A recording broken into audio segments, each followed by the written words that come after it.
Hello, good evening. Welcome to the BBC News at 6. It was one of the defining images of the winter storms, the battered railway line at Dawlish on the Devon coast. When part of the sea wall protecting the track was swept away, the service, which links Cornwall and much of Devon with the rest of the UK, was cut off. Today, the line reopened and the Prime Minister declared the South West open for business again. The repairs have cost about £35 million and have taken 8 weeks to complete, with a team of 300 Network Rail staff working around the clock. But while many are celebrating, there are calls for greater improvements to infrastructure in the South West. Our correspondent John Kay is Kay. 2 Western journalists have been shot, one fatally, in Afghanistan on the eve of the presidential election. The country goes to the polls this weekend in what should be the first democratic transfer of power in its history.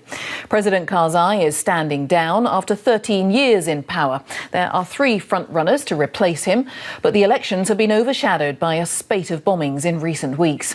Every one of Afghanistan's 400,000 police and military is deployed to try to keep the vote safe and free from the threat of the Taliban. But this morning, the 2 journalists were shot by a man wearing an Afghan police uniform. From Kabul, here's our Afghanistan correspondent, David Loyne. The Prime Minister has again defended the Culture Secretary Maria Miller over her expenses claims, following a series of stinging newspaper headlines. Mrs Miller made a 30-second apology to MPs yesterday for failing to cooperate with a Commons inquiry into her expenses. She was cleared of abusing her allowances, but was told to repay nearly £6,000. Here's our political correspondent, Vicky Young. She's responsible for bringing in stricter controls on the... The time is 18 minutes past 6. Our top story tonight. After the winter storm.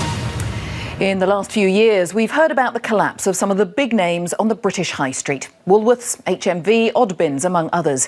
But a new report suggests it hasn't all been doom and gloom after a survey of all those thousands of stores that were affected.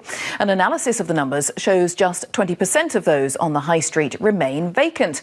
Compare that to 29% in shopping centres and even more in retail parks, nearly 40% vacant. Our business correspondent Emma Simpson reports from Weston-super-Mare. First it was Woolworths. Down again. All right, thanks very much, Peter. And that is from us on BBC One. We now join the BBC's news teams wherever you are. Bye-bye.